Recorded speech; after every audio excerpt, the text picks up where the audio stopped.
We are just waiting for the speaker to sign in. Just bear with us for a few minutes.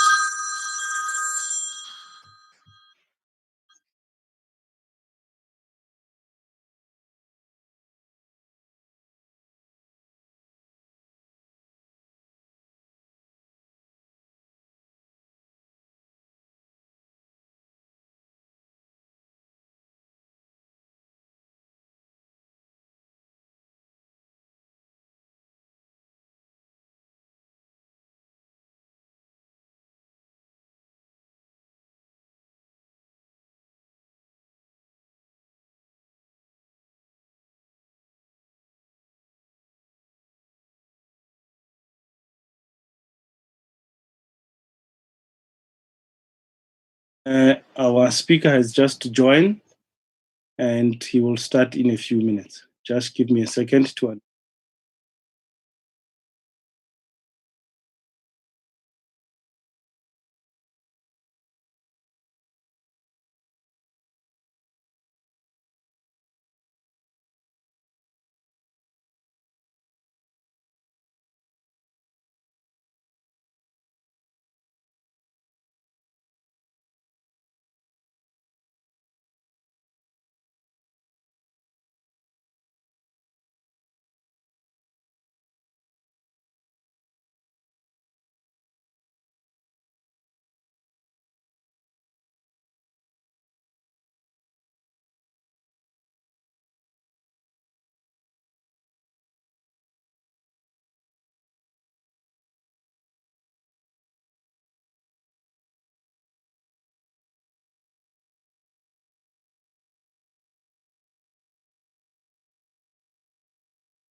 One second, and we are ready to make this show go.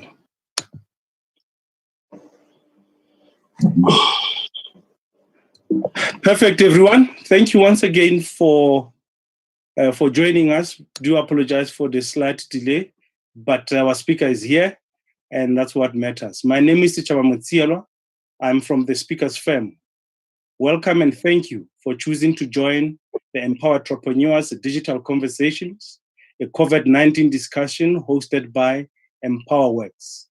A special welcome to Mr. Sifiso Mtsweni. He is the executive chairperson of the National Youth Development Agency, the NYDA. He will deliver the keynote in a few minutes. We have a broad representation of stakeholders joining us directly via Zoom, and they will post their questions directly on the chat box. There will be a Q&A at the end of the keynote, which will be about 25 to 30 minutes, and we will respond to all and if as many of the questions as possible.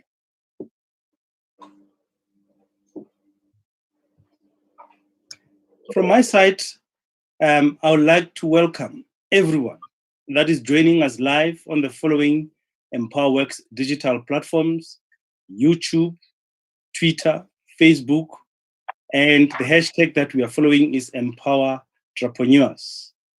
But of course, a very special welcome to all of you that are joining us directly now via Zoom, and you used the number 082-088-5262 to be able to join us.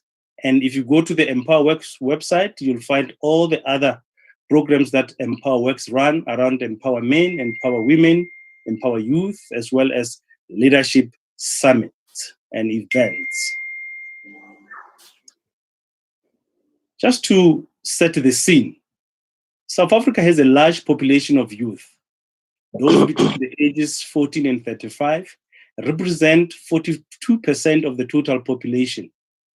Youth unemployment in South Africa was already high pre-lockdown. And one can imagine that the lived experience of the unemployed youth during this time is something that should concern us all. The NYDA plays a leading role in ensuring that sustainable solutions that improve the lives of the youth are in place. COVID-19 crisis has thrown a big curveball to this agenda. We are looking forward to hear your views.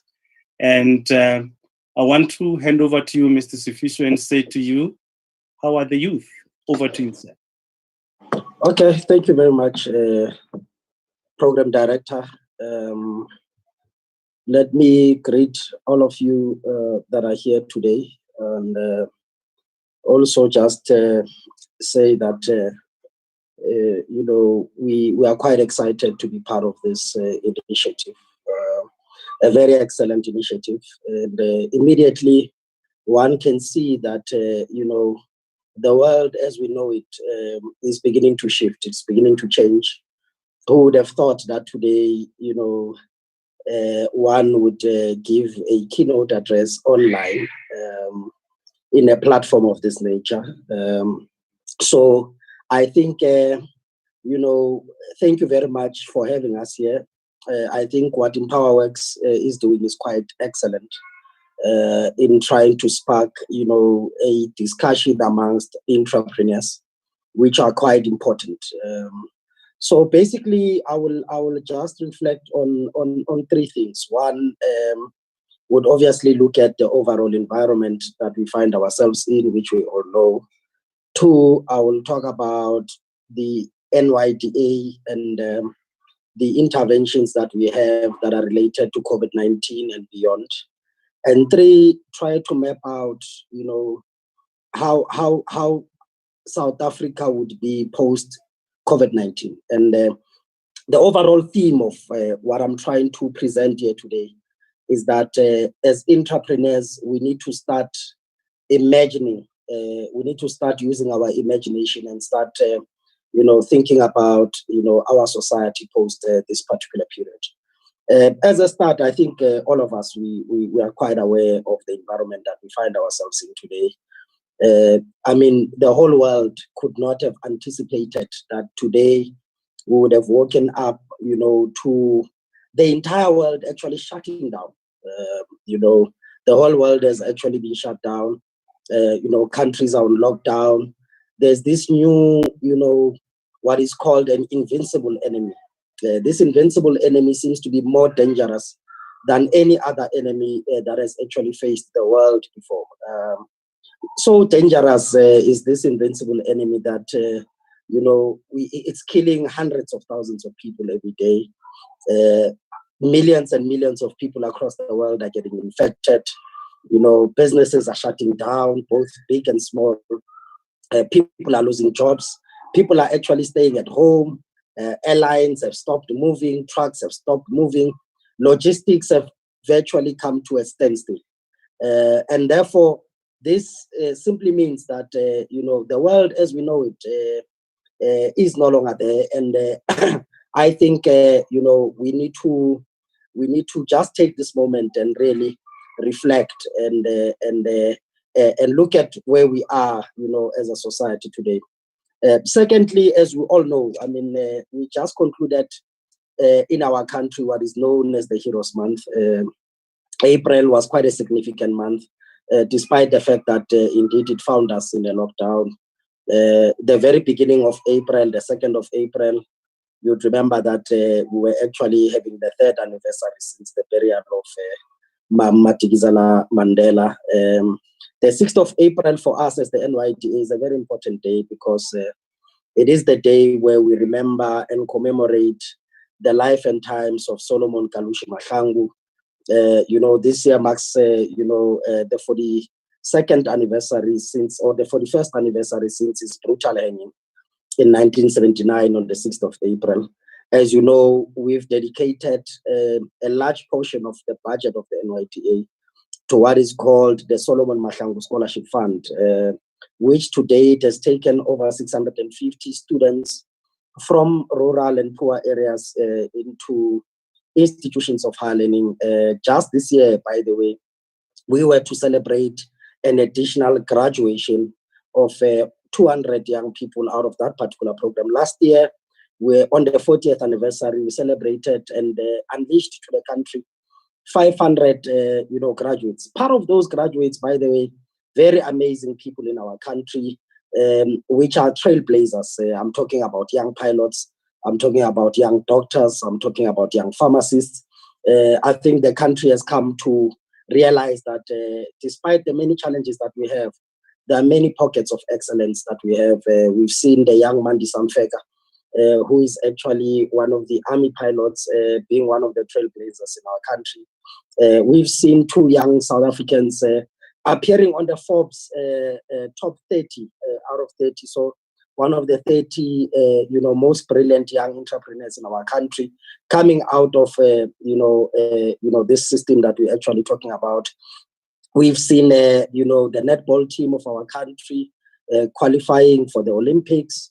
We've seen Banyana winning the African Championships and qualifying for the Olympics. Of course, we've seen the Springbok team that went on to win the World Cup. And generally, South Africa was beginning to find itself on a pedestal where, young people were starting to realize their own potential and trying to meet that particular potential.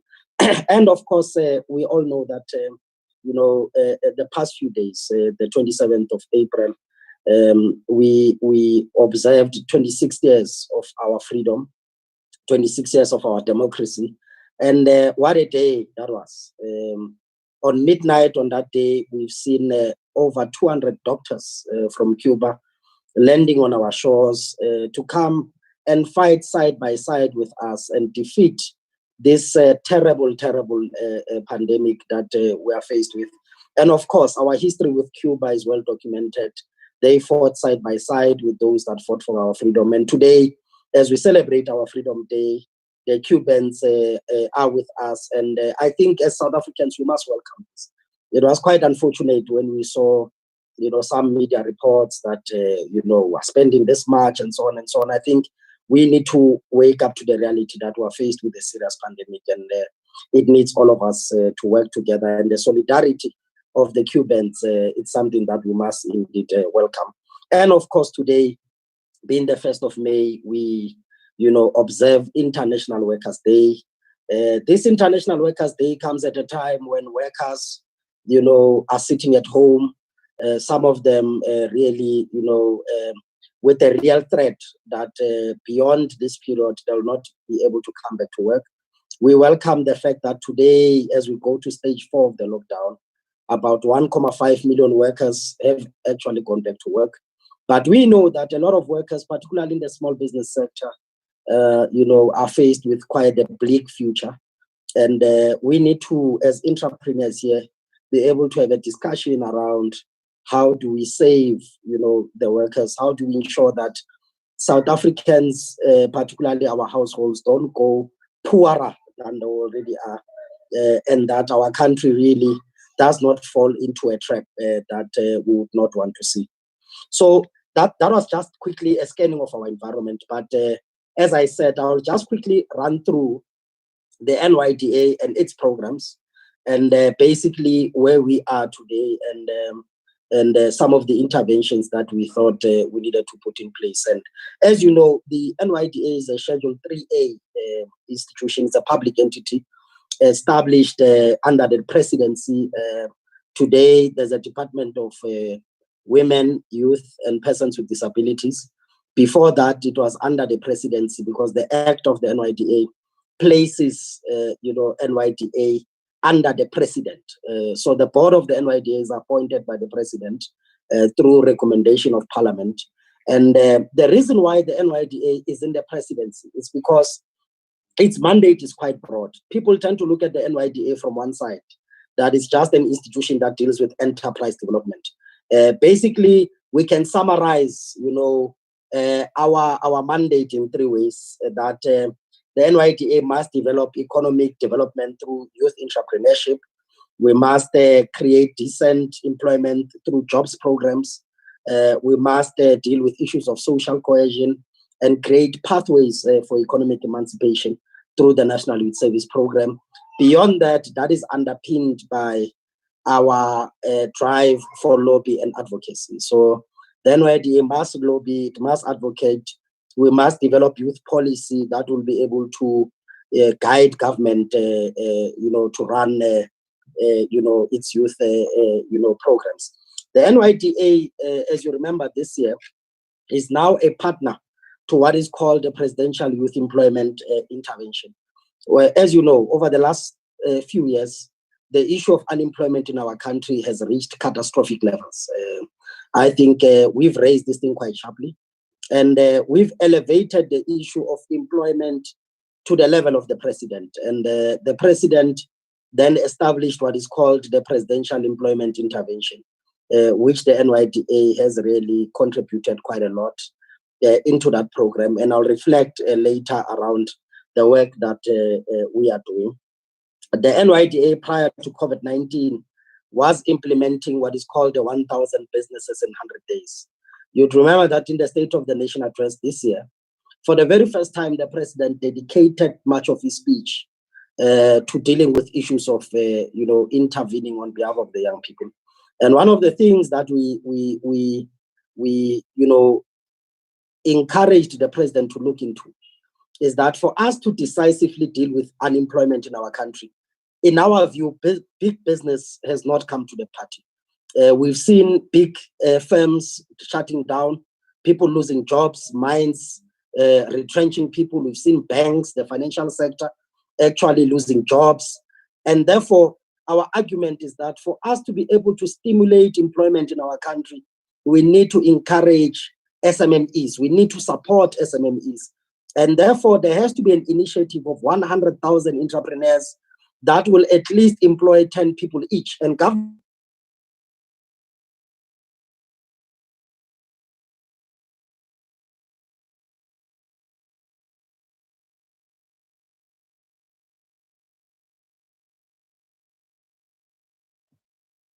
We seem to have temporarily lost.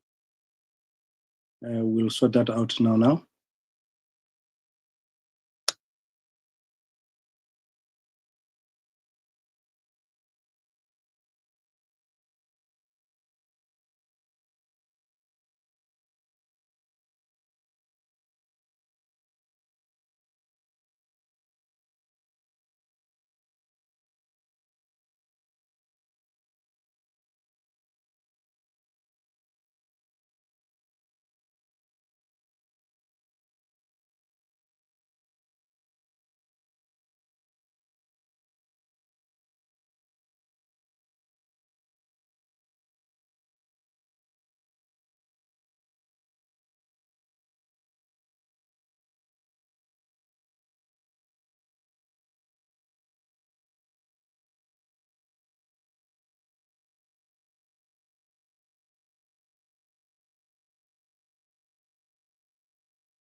I'm still battling a bit to get the audio back from the speaker.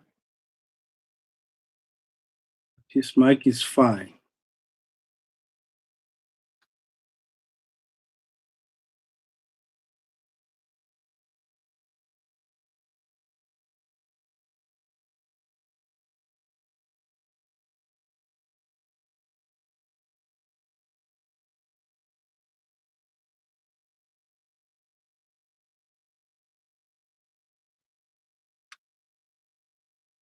And that is Fiso.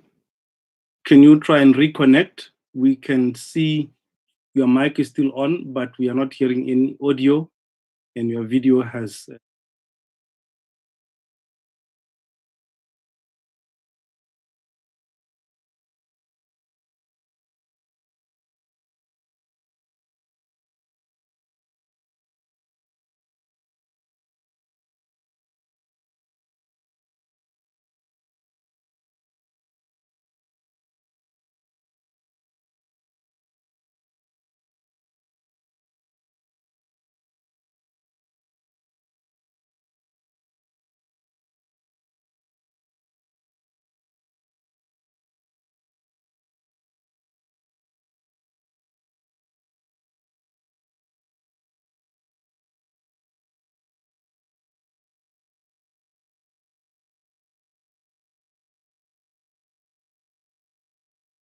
Please.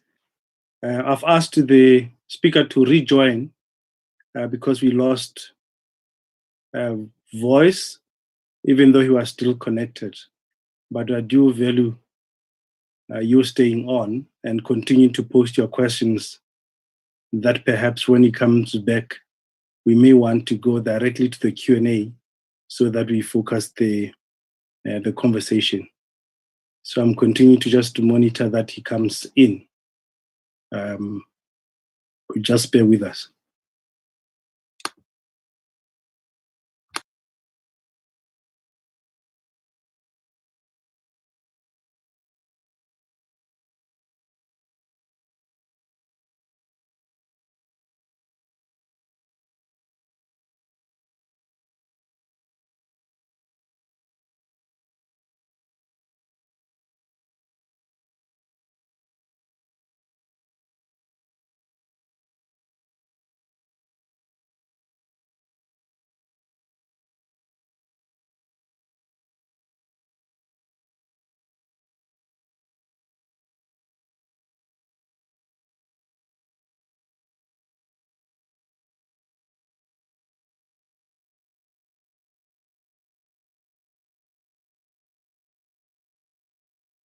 Still waiting for the speaker. Perhaps if you can just talk to why this platform is so important for entrepreneurs. I think is now joining.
I don't know what happened.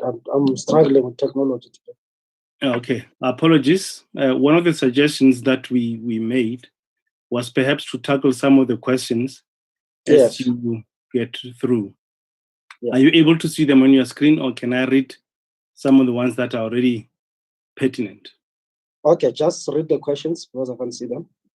Okay, so the first one that I will read that I can see is from Happy says, afternoon, I would like to know how the NYDA is attending to help young people who just turned 36 years while struggling to get assistance from the NYDA. In other words, they started the process while they were still in the right age bracket and now have just tipped over. Okay, do I get all the questions or do I respond one by one? That's one. There's one. I like that. The next one is, how does the NYDA treat companies that have a composition of young people and not so young people, particularly with funding for new businesses as to respond to other job creation in the areas of ICT, robotics, and coding? And then the third one, it's what interventions, this one is from Mzulu Tolo, Kaba. What interventions have the NYDA put in place to assist youth, business chambers during and post the COVID-19 so that they can continue running their programs? Let's just tackle those three and then we'll wait from there. All right, thank you. Apologies, I don't know, I really don't know what's happening. The technology is dealing with me. But look, we all the young people that have applied, in your application form, if you are 35, your application must be processed. Of course, our services are from 18 to 35. Once you've turned 36, you're no longer within the bracket of the youth. But probably let's look into that case specifically. One of the things that we've done, by the way, and probably my presentation would have reflected, we've now created an NYDA that is able to be responsive, an NYDA that is able to, answer people in time. And in cases where people are not responded to, I think we'll have to attend to. But I think if you are prejudiced by time, we should be able to look into your application. Young people, businesses that are mixed. We don't necessarily look at businesses that are mixed. We purely look at businesses that have got pure youth directorships. So if you've got somebody who's over 36, unfortunately, there are other government schemes that are able to assist those particular businesses. Robotics and coding, by the way, I was going to explain that we have what is called the grant funding program for young people in our country. And the grant funding program, funds different thresholds of businesses. So we look at very micro businesses that are up to 10,000 rands. We look at other micro businesses that are up about to 50,000 rands. And we look at businesses between 50,000 rands and 150,000 rands. What we've now done is to add coding and ICT, those businesses. So this money is a grant that we give to you. It's a startup grant to assist your business. Even if your business exists for some time, we're able to top up and assist you with machinery, assist you with stock or anything else that your business actually needs. So those young people that are actually having those type of businesses, we are here to assist them. Okay. Here's a question that says hundreds and hundreds of entrepreneurs funded from where? Educated as entrepreneurs from where? Taught financial literacy from where? I guess what the question talks to say, do we apply the entrepreneur title as a blanket title, or is there a very specific criteria that qualifies you as an entrepreneur? That's one question. The other one is, let me just check this particular one. How many businesses of the hundreds were created in the first 82 days before lockdown? And then lastly, let me see this one. This is Mbabia. I'm a young general dealer and spaza shop owner in rural Eastern Cape. As businesses are having serious challenges of competition from shops owned by foreign nationals and big retailers, what programs does the NYDA have to support young South African spaza shop owners? Maybe let's hold those three. Over to you, sir. Okay. 1,000 businesses in 100 days. These are existing businesses, youth-owned businesses, that we enrolled into a business, intervention scheme that has been launched by the President at the State of the Nation Address. The NYDA, working together with the Department of Small Business,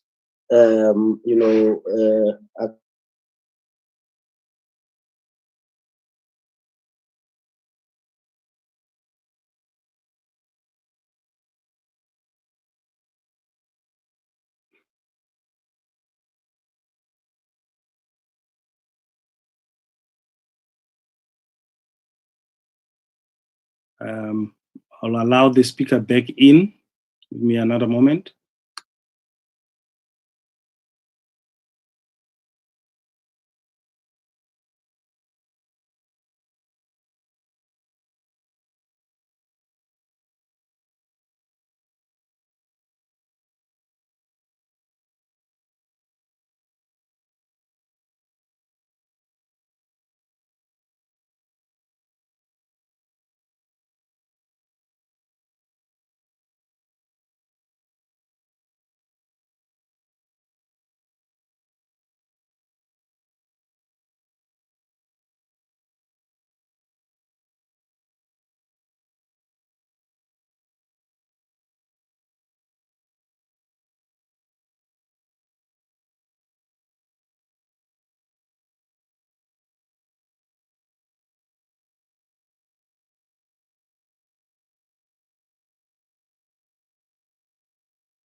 with Sifiso, let me just remind everybody that next week on the 5th of May on the same channel, we will have the CEO of TITA, Miss Mapifo Anu Frempong, who will come on the platform to talk to us.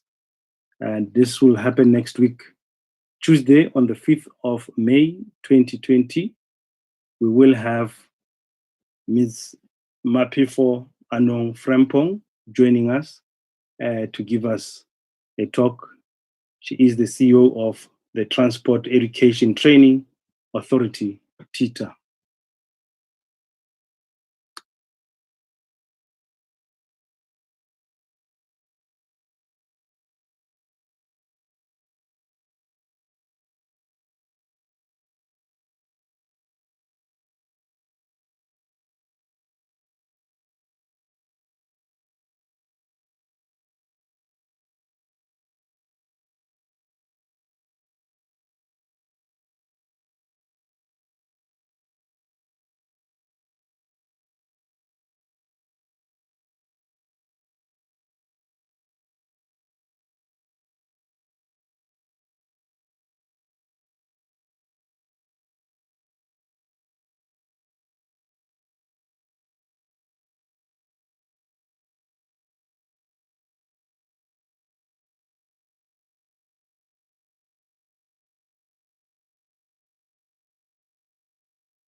I'm still struggling to get the speaker back.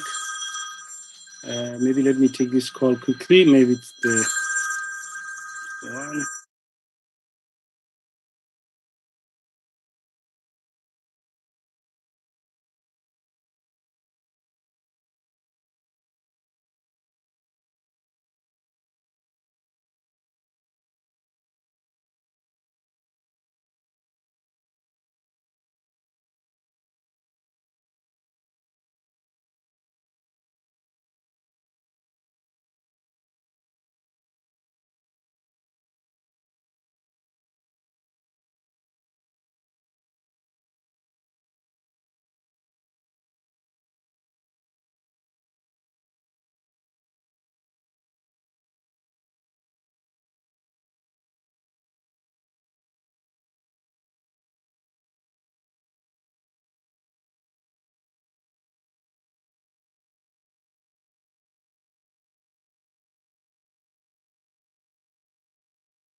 That is Sifiso, you are back.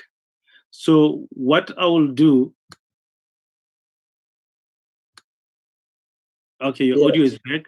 So what I will do is I'm going to read the questions, and there are many, so that we can try and hit as many as possible. And then let's take it from there. Okay, so let me go to the questions now. Right, this one says, what is the relationship NYDA has with higher education sector in terms of empowering graduates to be entrepreneurs and contribute to reducing high unemployment? Next question says, hi, I'm a beauty therapist. been working full-time running a mobile spa on the side, helping to make ends meet. Due to very small salary and registered with CIPC but not completed, can NYDA help with the fund? Then the next one is, what have you observed from the regulations of the grant program? This person, this is Isaac, says, what I have observed from the regulations of the grant program is that if you apply at least 3 months before you turn 36, then your application must be processed, but probably this is case by case. Let me see this question. To youth. Yeah, I'm seeing this one. Okay, the next one, this is a key one. How are business ideas protected when applying, especially for startups that have not yet patented or trademarked their ideas? And the last one that I'll read is, what will happen to those who were in the process?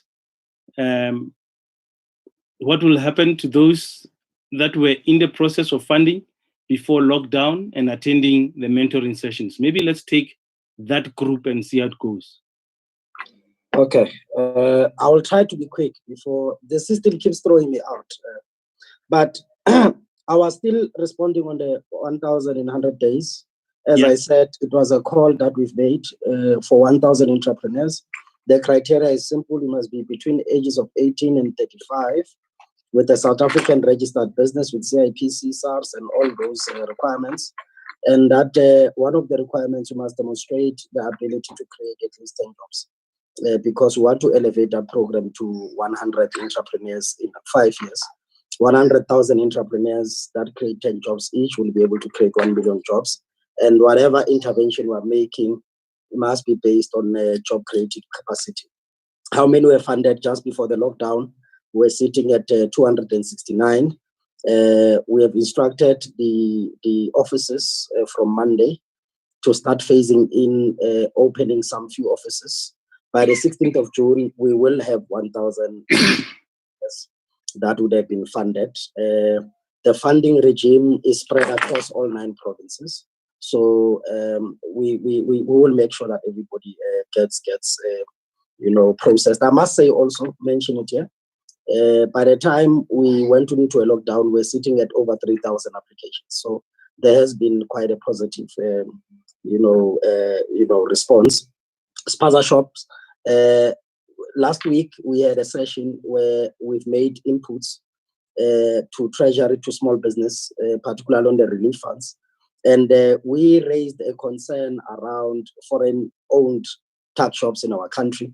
Even when the regulations were relaxed, we said we want tuck shops that are South African owned. You can't tell us that there are graduates that are sitting at home and there's a lot of tuck shops that are flooding everywhere and they're not South African owned. I'm happy that the Minister of Finance, you would remember last week when he was making his talk, he made mention of this. We pressed very hard for it.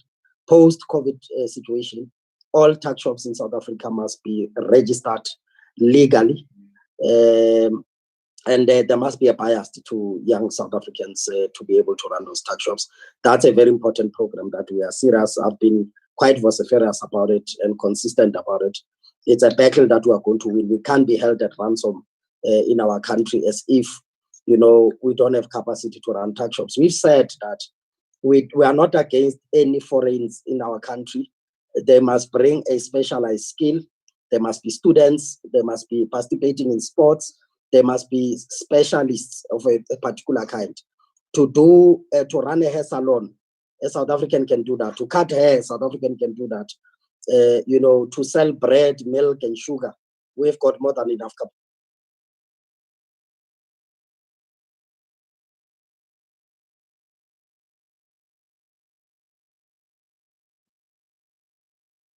Good people.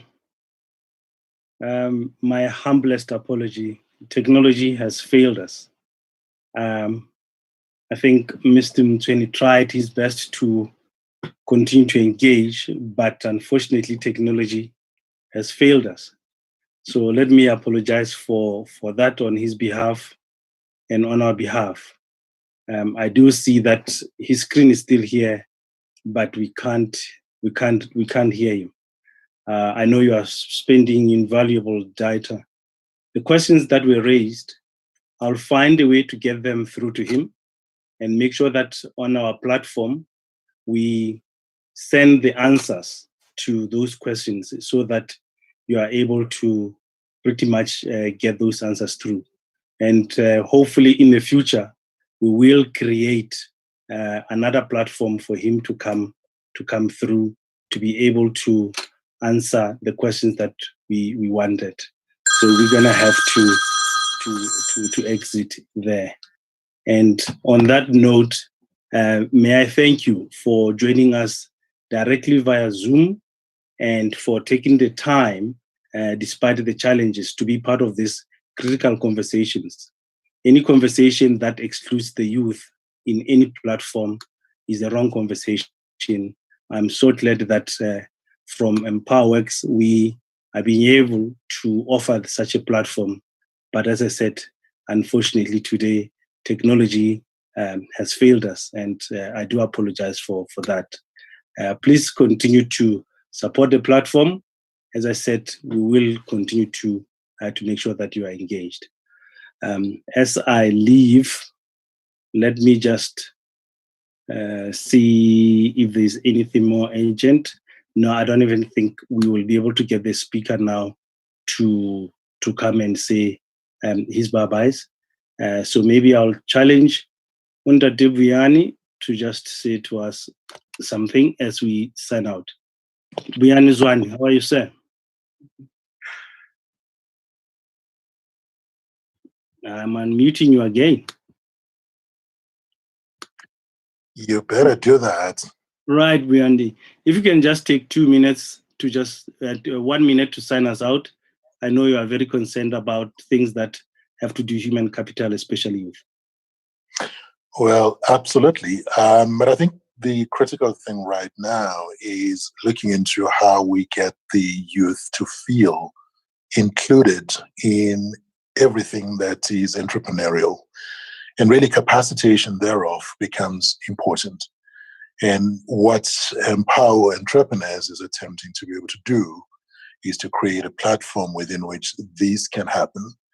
And what we're seeking to be able to also put in place is come 2030, those who have been through this program ought to see themselves as having established key businesses that are truly employing and creating more opportunities for others as well. It is going to be easy to be able to get that done where there is collaboration. And therefore, EmpowerWorks, Empowerman, Empower Entrepreneurs, all of those collaborating with, among others, breakthrough development, we would be able to put in place processes, even during the COVID-19 lockdown, as it were, to capacitate people. I think we have the opportunity to do so. We have the capacity to do so. And maybe, in the week ahead, we would need to be able to build a deliberate conversation on youth entrepreneurial development. That's what I would suggest we do. Thank you, brother. Okay, thank you very much for your wisdom and always willing to come through.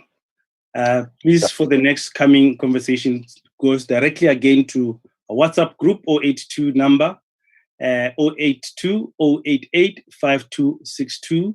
And in his absentia, I would like to really thank Mr. Sifiso Mtsweni, Executive Chairperson of the National Youth Development Agency, for really availing himself to engage with us on the youth, but unfortunately, technology failed us. Thank you very much, and bye-bye, everyone.